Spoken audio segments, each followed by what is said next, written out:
Welcome to Alternative Investments Chat, where we demystify the world of alternative investments and financing for entrepreneurs and investors alike. With these discussions, we hope you're more empowered to unlock opportunities in your business or portfolio. I'm Erin. And I'm Erica. Let's get started. Hello, and welcome back to another episode of Alternative Investments Chat. Today, we're diving into a topic that I didn't even know you could invest in. Yeah. I think we will kind of talk about that too. Intellectual property. Yeah. So if you're a loyal listener, which all four of you, thank you. You may remember our episode where we actually discussed music royalties. Yep. So in that music royalties, it's just one aspect of the colorful world of IP. So let's expand our knowledge today and into patents, copyrights, and trademarks. Yeah, absolutely. Like you said, I also didn't know that there was money to be made in this asset class. No. However, investing in IP could be the right fit for an investor looking to diversify their portfolio and generate attractive returns. Yeah. But first things first, we got to get our terms straight, Yes. right? So let's talk about patents first. Okay. A patent protects inventions and technology. This gives inventors the right to exclusive control over their invention for a set period of time. This is typically 20 years. Patents affect your everyday life, mine and yours, everyone who lives on this planet, right? Yeah. For the good and sometimes for the not so good. Okay. Tell me. So the good is that this can encourage companies to continue to research and develop new technologies and different things. And this also leads to increased consumer choice. So let's think about if you need ibuprofen, you got a headache going on. You can choose between Advil and Motrin. And even within the Advil and Motrin brands, how many different options are there for you to choose from? The Walgreens version, or the so you just brought up a really good point with the generics. Yeah. So the not so good here is that patents can actually lead to the higher price goods. So we know that Motrin and Advil are going to be higher priced than our generics. So how does that even happen? When a when a drug patent actually expires, this allows people to make generics, which are typically at a lower cost. I'll take the lower cost ones, thank you. They don't need to be that neon orange. Yeah. Although, I mean, my mother lives by Motrin, and I don't think I've ever heard ibuprofen called anything but Motrin in our house. Mm-hmm. And they're brand loyalists for sure. Oh yeah. There's that orange cap. I can find a bottle very quick if I have a headache at my mom's house. Yeah. But yeah, myself, I'm gonna go with the cheaper one as long as it gets the job done. Yep. And it's pretty much the same, right? Yeah. So moving on to trademarks here, these protect logos and brand names. Okay. So let's think about the Apple logo, the Nike swoosh. These are symbols that have been trademarked, right? Yeah. Not everybody can just put the Apple logo on their thing. You know, it's a trademark symbol. So why are trademarks important? Well, this helps a consumer actually identify products and therefore know what they are getting.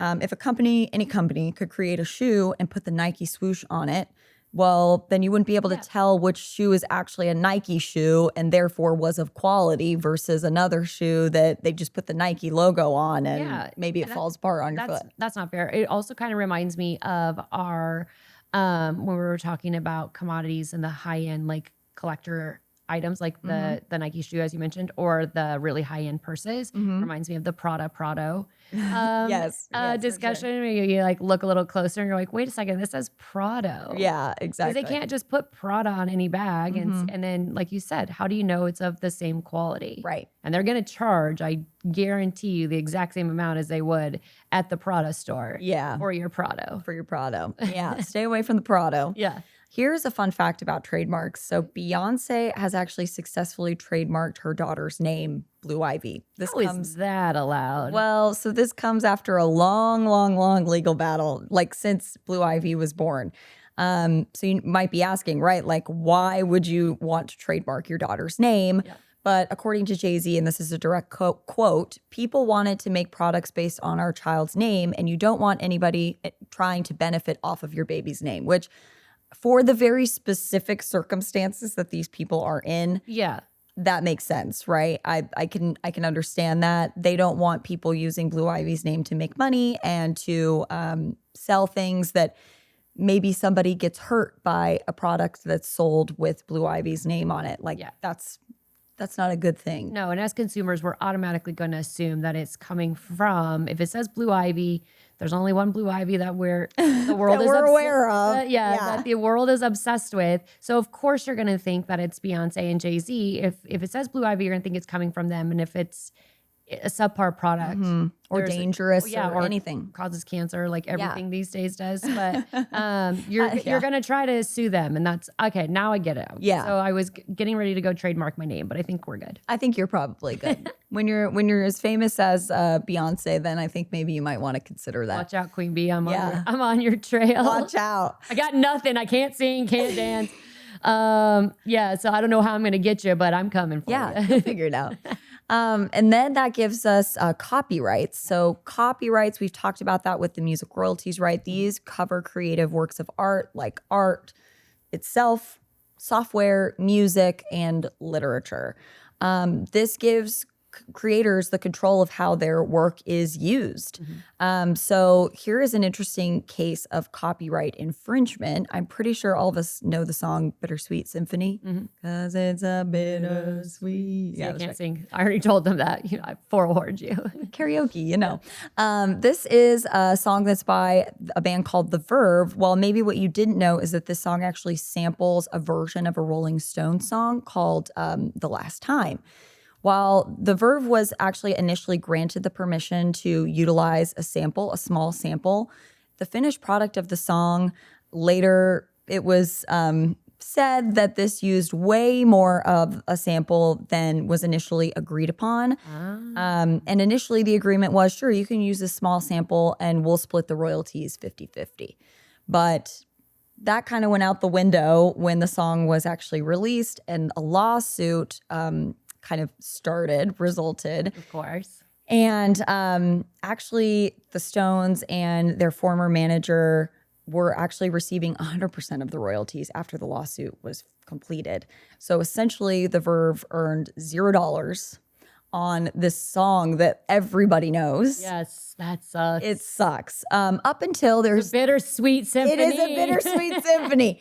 Well, Sorry, now dad joke, right? Well, now it's just sweet because in 2019, Mick Jagger and Keith Richards actually signed over their royalties back to the Verve. So that is a nice thing to do. Yeah. Didn't need to do that, but I think maybe after 20, 30 years, they're like, all right, well, I guess we'll give this back. We've made our millions off of it. For a while there, that song was everywhere on everything. It still pops up. I mean, it's still a pretty popular song. Interesting.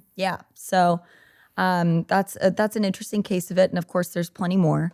But last thing I want to touch on are trade secrets. These also count as IP. A trade secret is confidential information a company keeps private through a reasonable measure. An example of this would be the Coca-Cola formula, right? So this isn't patented, but it is a trade secret, meaning that Coca-Cola isn't sharing their formula. But obviously you see there are plenty of other competitors, right, that are similar. I wonder if this is where we get like the copycat recipes. Like I'll go to a restaurant and I'm like, oh my gosh, it was so good and I want to remake it at home, but I don't want to spend the whatever amount it was for that item at the restaurant. Right. And I will literally Google like copycat recipe for, and then whatever item it was I had, and see what comes up. And then there's always like 2 or 3, and then I'll kind of look through them and be like, that sounds good. I think that one's what it tasted like, Right, for sure. Yeah, and we used to work in restaurants, plenty of trade secret recipes there. Lots of people have tried to make their own versions, but they don't know the exact recipe from our restaurants. So most of them are kept under, like, you have to have a manager passcode, which I always was like, I don't understand. But when I left, or when you have guests who are like, can you tell me how that's made? You're like, now I get it. Now I get it. Okay. So basically that's a lot of vocab. I'm saying copyright, copycat. I've got all these things flashing that, I need like flashcards I'm going to study later when we get home. Yep. So I can make sure that I understand this. So we now understand the importance of protecting intellectual property. Right. What that actually means for a company. So in fact, companies that own at least one patent, trademark, or a registered design, they actually generate roughly around 21% more revenue per employee than those without any IP. Interesting. Tangible edge in the market, if you say so. If I do say so myself. For sure. But that still doesn't answer the question that we are always asking here on this podcast. Why do investors want this? Why do they want to be invested? Yeah. Why would they care? In intellectual property? Right. IP. Give it to me. So intellectual property actually opens up the door to multiple revenue streams and has a big upside for economic growth. So the first one is there is reoccurring revenue. Right. So licensing IP, such as a patent, tech, or trademarks, can bring in predictable royalties. I won't say maybe like every day you're going to get, every month, but you're getting something, right? And I think the most known example of making money from is the royalties from music, what we discussed in our royalties episode. So tune into that one. But royalties can also be made on products too, which interesting. I don't think people really think about that. For example, if patented technology is used to manufacture a good, the patent holder would be able to collect royalties. So in fact, if you look at your phone, in fact, we don't keep our phones up here. Does it use 3G, 4G, 5G, whatever the Gs are these days? Network? Well, congratulations. Your phone manufacturer is paying royalties to Qualcomm. So those are the people that actually are responsible for that 4G, 5G technology. Very cool. So, it doesn't necessarily need to be the actual physical thing. Right. It's like they're using this network and that you can make money off that. Yeah. You have scalability. And intellectual property is an intangible asset, making it highly scalable. Right. So this means a patent can be licensed indefinitely. I know you said it was, mostly 20 years, but it doesn't mean, I don't know all the laws on that. So anyone who does, please let us know. But it's essentially an infinite resource. That is until the technology itself is outdated. Right. But it's not like, if you think about a gold mine, right? Eventually you're not going to have gold there or an oil well, right? Like eventually you are going to deplete that source. There's not going to be anything more. You have to go find another place. Yes. And with a patent, that's not the case, right? You can continue to license it, keep using it, keep licensing it. I mean, Apple probably, I wonder how many patents they have underneath their belt, because there's thousands. like, how many versions of the phone, their laptops, their iPads, their AirPods, every single thing. Every single time there's a change, there's a new patent. Yep. So if you could get a little chunk of that, that'd be nice. Yeah. IP assets, again, like those music royalties, patents, and famous trademarks often hold or increased value, even in those volatile marketplaces or markets. Like you mentioned, gold. Sometimes gold's up right now, but you're not constantly going on the S&P 500 and trying to look and see that things are down. In fact, I'm not sure when this is coming out, and probably by the time it does, this might have already corrected itself, but like Nvidia stocks are down because they're waiting. And it just because of this one stock, it literally brought down the entire S&P 500, which I'm like, this is so crazy how one stock brought it down. But anyway, you don't have to worry about that when you're investing in IP. And obviously, it diversifies that portfolio because it's unrelated to those stocks and those bonds. Yeah, absolutely. So let's get into what the people really care about, right? Right. The money. Yeah. I mean, that's all I care about. Right. When it comes to IP, the paths to profit are kind of similar to real estate. So one, you can purchase patents, right? The easiest way to go about this is actually to work with a patent broker. You can think of this person as your real estate agent, but for IP. I like it. And while there are patent marketplaces that exist or have kind of come and gone, none are very popular or have stuck around to really create a big name in this space at this moment. So currently most patent sales are handled through a broker. But once you've added that patent to your portfolio, there are a few ways that you could actually generate income off of that patent. Nice. As long as when I'm purchasing this patent, the bathroom has a door. Because of real estate. I'm thinking of your real estate example. And the one thing as I'm looking for houses, why do houses, now the master bedroom, has no door on the bathroom? Anyway, okay, so I'm going to have to tell my IP agent this because I'm going to have a... You have particular That's what I'm saying. desires. Agent, I'm going to have to talk to her about this. Yeah. Okay. I appreciate that. So you can license the patent, which we've talked about. You let other companies license your patented tech to or good in exchange for royalties. For example, if you invested in a patented technology that was licensed to create a popular, minimally invasive surgical tool, you could make a percentage of the profits from that device that's sold and used. Another thing you could do is buy low, sell high. You could think of this a bit like flipping real estate, right? Yeah. So you buy undervalued IP and hopefully you sell it for a much higher price to somebody who wants it. And you get to pocket that extra cash. I like that one a lot. Right? There's also enforcing patent rights. Just like copyright infringement of Bittersweet Symphony, right? That case, there's also patent infringement. If someone uses a patent without permission, the patent owner has the right to sue, which could mean a large settlement, right? Yeah. And this is actually exactly what happened between NTP, a patent holding company out of Virginia, and BlackBerry. Yeah, BlackBerry, like the phone, like the phone with the ball, that one. RIP. They're gone. They're gone. But in 2000, NTP reached out to several companies. They were offering a new patented technology for mobile emailing and communications, but nobody responded back and took them up on their offer. Okay, whatever. Moving on. Thanks, but no thanks. But no thanks. But later, NTP recognized their technology in the BlackBerry phone and pursued a case to sue Research in Motion. This is BlackBerry's parent company. After a long legal battle, Research in Motion had to pay $612.5 million to NTP. They're like, give me my money. Can you believe that? I see you using my same stuff. Don't think that you're going to pretend that you're not. That's a lot of money. That's a lot of money, especially because they went around and offered it. I bet you could have bought it, the technology, for much cheaper. Oh, yeah. Put it in your BlackBerry. Does that exist anymore? Ooh, could we go to a museum and see one? See a BlackBerry? I think my parents have one in one of their drawers at home. Legit. Bring it in. I want to see it. Yeah. I never got to, I had the little flip phone, I obviously had the Zach Morris brick phone when it first cell phone, my mom, and then my mom would make me take it out.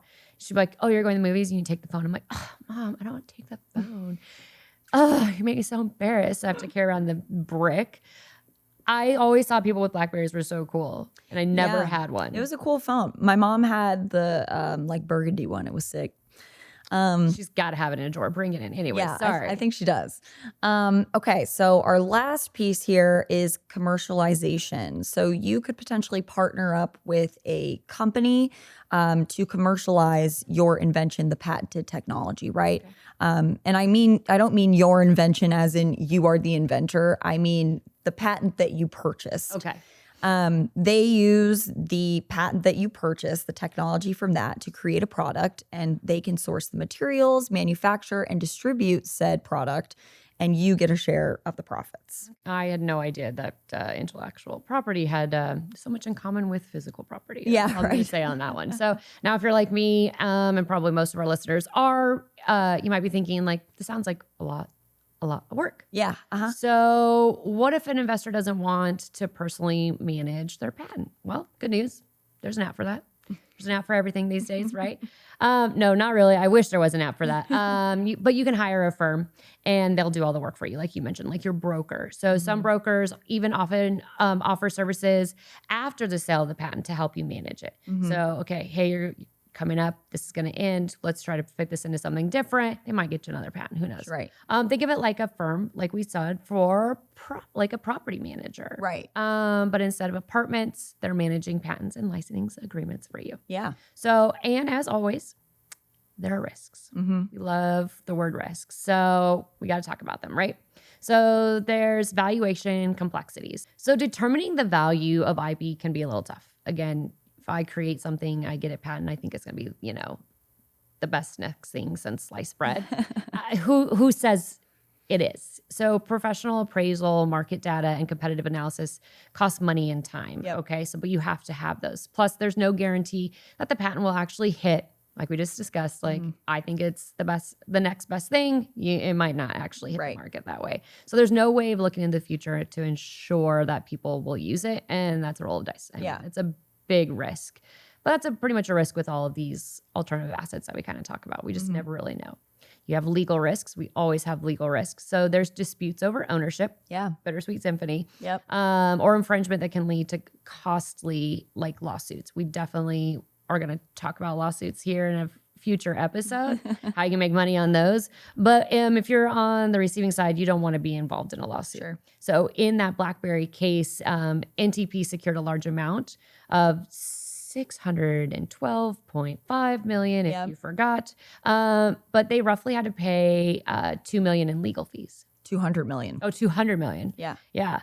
Thank you. And that's about 1/3 of the settlement. Like that's a lot. People don't really think about that when you sue people or are involved in a lawsuit, like how much actually you end up taking home. And it can last years. I mean, this is a settlement that lasted years. It took years to get to that point. Most of the time, everything does, but that's our legal system. So we also have market and monetization. So trend shift, plain and simple. Certain types of patents or brands can become obsolete while others skyrocket in value overnight. You just never know. Remember, most patents expire after 20 years. So there is a ticking clock. Yeah. 20 years kind of goes by fast if you think about it in the patent world. So also tech moves fast. Ever heard of Moore's Law? Remind me. Okay. It states that the number of transistors in a microchip double every 2 years. Yeah, don't worry. I didn't remember that one either. Essentially, the computer science class. Yeah. Oh, you do? Yeah. Okay. Essentially, this principle helps us to understand that technology is advancing in an accelerated pace. Yep. It is. I mean, look at, again, I owned the Zach Morris. Well, I didn't. My mom and dad did. But like the Zach Morris cell phone. Look where we have what we have in our pockets now. Right. Completely different beast, right?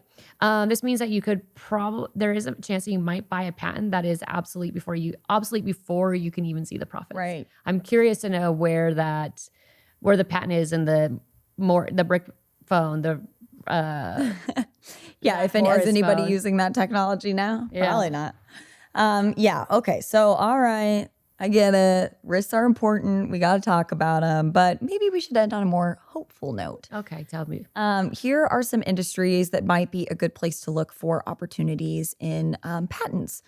Information technology and AI. We are like literally seeing the AI revolution happen before our eyes. Yep. And we're living it. I didn't think that was going to happen quite so fast, but here we are. Yep. Biotech and healthcare, we're always looking for ways to improve human health.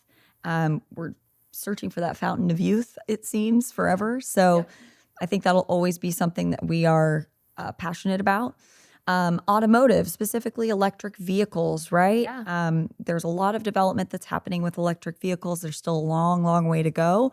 This might be a good place to look. Yeah. And aerospace. We are fascinated with space, right? We always want to know what lies beyond the stars. That's just a human thing. Yeah. So we're going to continue probably to spend money to try to see what's out there, right? Yeah. So overall, IP can be a lucrative asset with a little bit of strategy and a hefty dose of luck, right? Yeah, I would say luck for sure. But Yes. we'll hey, I'd live on luck. It's fine. Yeah, we'll stay hopeful. Yeah. Industry giants like Apple, Microsoft, Sony, and Research in Motion, the BlackBerry people, all know the value of patents and actually proved this in a bidding war that happened in 2009. Okay. So together, these companies purchased a patent portfolio for $4.5 billion from Nortel. This is a Canadian telecommunications and manufacturing company. Mm-hmm.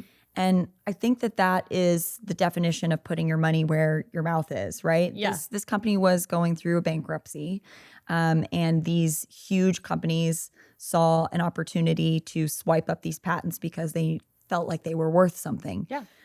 So I think that's a good maybe story to look at, that there's something here. I wonder what came of any of those patents. Did any of those companies actually use them? Because that's another way. Yeah. I'm curious. So More to learn. Lots more to learn. So is IP the next big thing in investing? I don't know. Yeah. Only time will tell, but we do know one thing is for sure. Intellectual property isn't just legal paperwork. It's a dynamic revenue generating asset class. It Yeah. really, really is. There's new stuff coming out all the time. And then whether it's licensing, sales, securitization, or joint ventures, Yep. IP is powering a new revenue strategy around the globe. Yeah. Look out for it. Yep, that's right. Well, thank you for tuning into today's episode. Maybe share this episode with a friend that you think might enjoy it, and we will see you next time. Thanks for joining us. Stay tuned for more insight on our next episode. And don't forget to subscribe to continue the alternative investments chat. See you next time. Content provided in this podcast is for informational purposes only and should not be construed as professional, financial, or investment advice. This podcast should not be construed as an offer to sell or a solicitation of any offer to buy any securities. We strongly recommend that you seek advice from a qualified professional before making any financial decisions.